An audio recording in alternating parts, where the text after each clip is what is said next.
यावत पापैस्तु मलिनम हृदयम तावदेवहि। जितना अधिक पाप जिसके अंतःकरण में रहेगा उतने उसकी प्रवृत्ति नहीं होगी भगवान की ओर। वो चाहे कपड़ा रंगा ले और चाहे वो दिगंबर हो जाए, उससे कोई फर्क नहीं पड़ता, मन तो वही है। इसीलिए एक पिता के विपुल कुमारा, हो ही पृथक गुणशील आचारा। एक बाप के 4 बच्चे, एक भगवान का भक्त है, एक भगवान को गाली देता है, सब अलग अलग।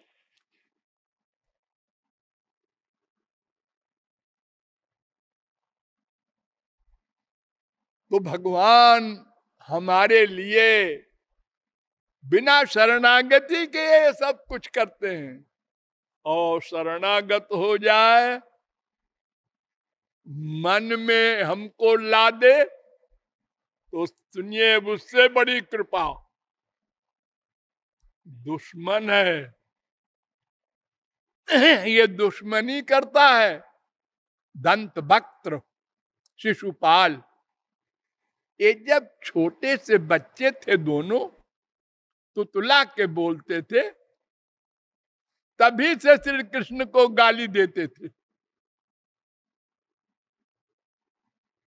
तुतला के जब बोलते थे तब से बिना जाने बूझे भी गाली देते थे।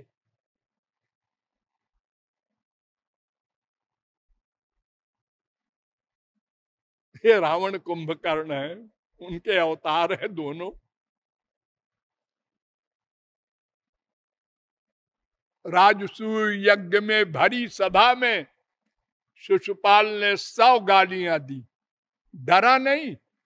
सब राजाओं के बीच में अगर किसी आदमी को कोई आदमी अकेले में डांटे, बाप हो, माँ हो, भाई हो, गुरु हो, तो फीलिंग तो होगी लेकिन कम होती है, कोई सुन तो नहीं रहा है।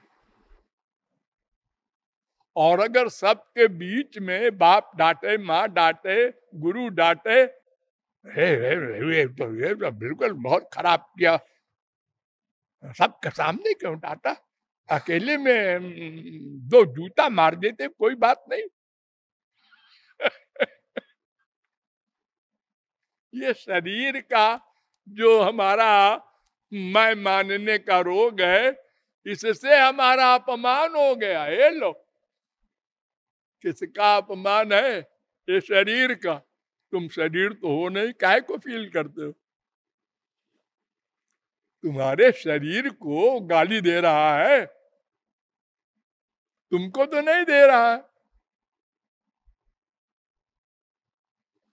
तुम्हारे मकान की ओर कोई चप्पल मार रहा है, तुमको तो मार नहीं रहा, तुम तो मकान के अंदर बैठे हो, क्यों रोते चिल्लाते हो फालतू? अजी मैं अपने को देह ही मानता हूं, इसलिए। तो शिशुपाल ने जब 100 गाली दी, भगवान गिन रहे थे, 1 2 3 76 77 78 79 80। जब 100 पूरे हो गए तो चक्र बुलाया और सिर काट दिया। अब सारे राजाओं के सामने ये नाटक हुआ। राजाओं ने देखा, हाँ तो भगवान है। और वो निकली आत्मा और श्री कृष्ण में मिल गई। युधिष्ठिर वहीं बैठे थे, उन्होंने अकेले में भगवान से प्रश्न किया, महाराज वो आप में मिल गया, उसको तो नरक भेजना चाहिए था। इतनी गाली सारी जिंदगी दिया और फिर सब राजाओं के बीच में दिया।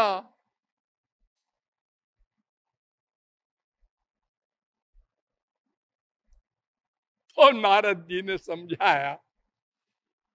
उन्होंने कहा देखो ऐसा है कि भगवान कितने दयालु हैं कि वो कहते हैं कि जब उसने अपने मन में सदा हमको रख लिया, दुश्मनी से ही सही, वो कृष्ण वो कृष्ण वो, तो मेरा काम क्या है? मेरा काम तो प्रकाश करने का है ना। हाँ, तो दीपक को कोई चाहे गुस्से में रखे चाहे प्यार से रखे, वो तो प्रकाश करेगा। कोई पारस को लेकर लोहे में लड़ा दे गुस्से में, कुल्हाड़ी मारो पारस के ऊपर, वो सोने की बनेगी। शंकराचार्य ने भी मान लिया। लौह शलाका निबहई स्पर्शास्मनि भिद्यमाने पी स्वर्णत्वमेति लौहम द्वेषादपि विद्विषाम तथा प्राप्ति।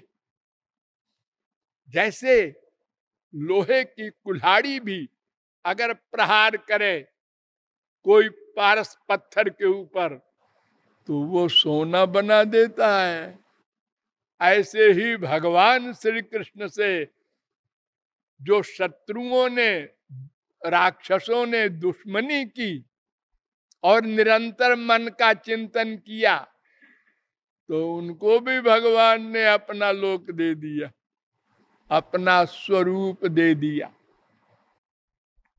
शंकराचार्य ने मान लिया।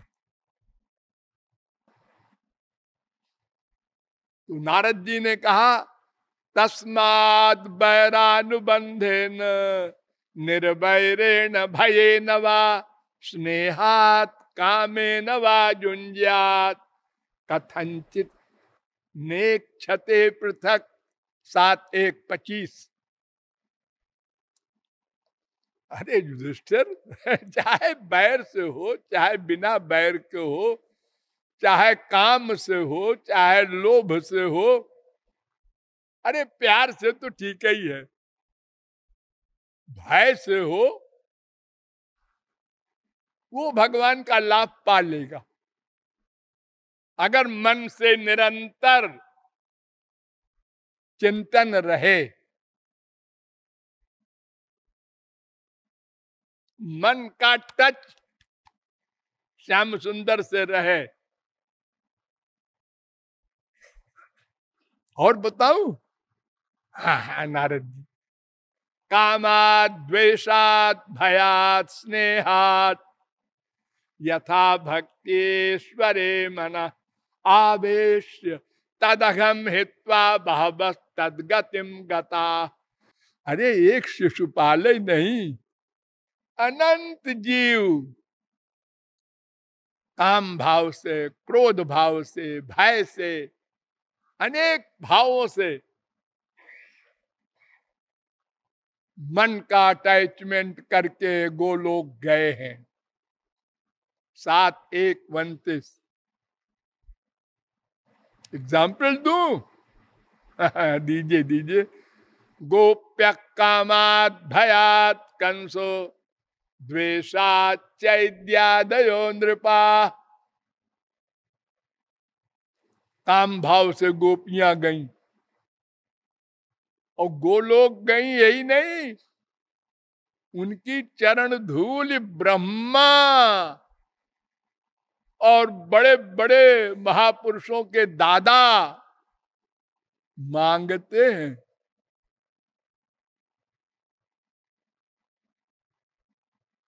हमारे संसार में किसी की स्त्री कैरेक्टरलेस हो जाए और प्रमाण मिल जाए सही सही, तो वो उस स्त्री को गुस्से में गोली भी मार सकता है और नहीं घर से तो निकाल ही देगा, तलाक तो दे ही देगा।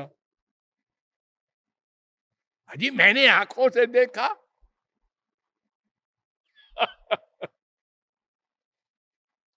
डिक्लेयर्ड गोपियां रास कर रही हैं ठाकुर जी के साथ।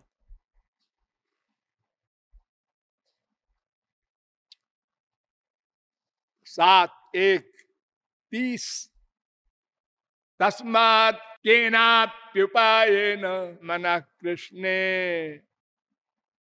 निवेशयेत्।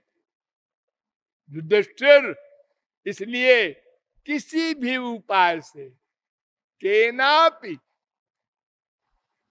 अब देखो, किसी भी उपाय से, अब उपाय जिसको जो अच्छी लगे अपना ले, मन भगवान में रहे, बस ये शर्त है। सुखदेव परमहंस ने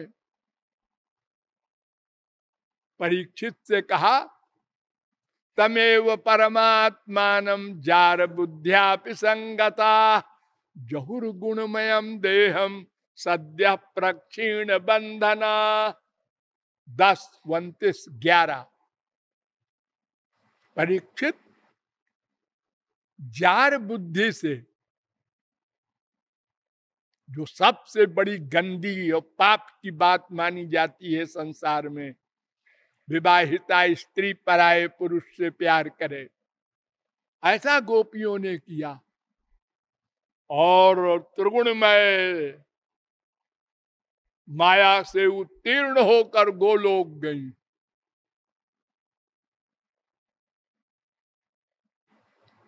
इतने में परीक्षित का माथा ठनका।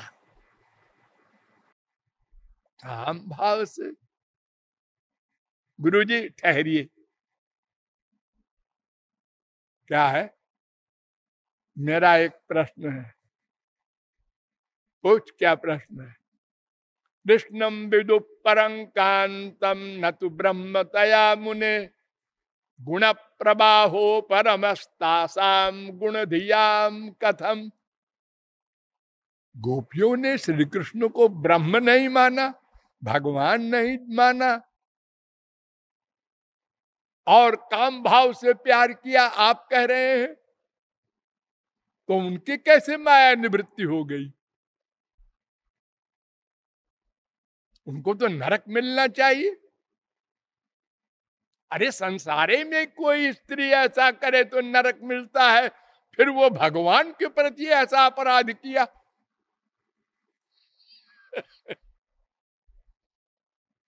तो डांटा बहुत जोर से आपकी बात सुखदेव ने। उनने कहा, तू राजा रहा है ना सारे जीवन, तो तेरी बुद्धि में वही भरा है। अरे अब तो बुद्धि ठीक कर ले, मरने का समय है।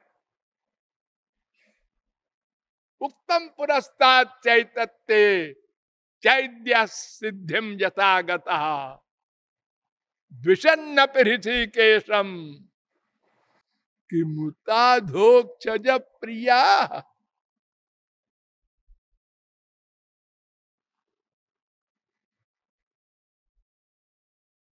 10, 29, 13। अरे बेवकूफ, अभी अभी मैंने पहले तुमको बताया था ना, युधिष्ठिर और नारद जी का संवाद, कि शिशुपाल को गोलोक मिला। हाँ बताया तो था, अभी अभी सुना तो था, फिर क्यों सवाल किया तूने?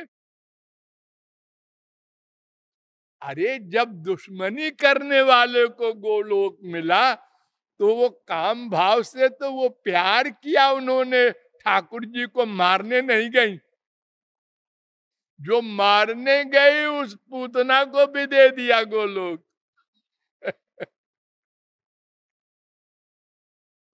अच्छा सुन, अब आगे कोई शंका न करना। कामम क्रोधम भयम स्नेह मैक्यम सौहार्दमेव च नित्यम हरौ विदधतो यान्ति तन्मयताम हिते। 10, 29, 15। काम, क्रोध, स्नेह, भय,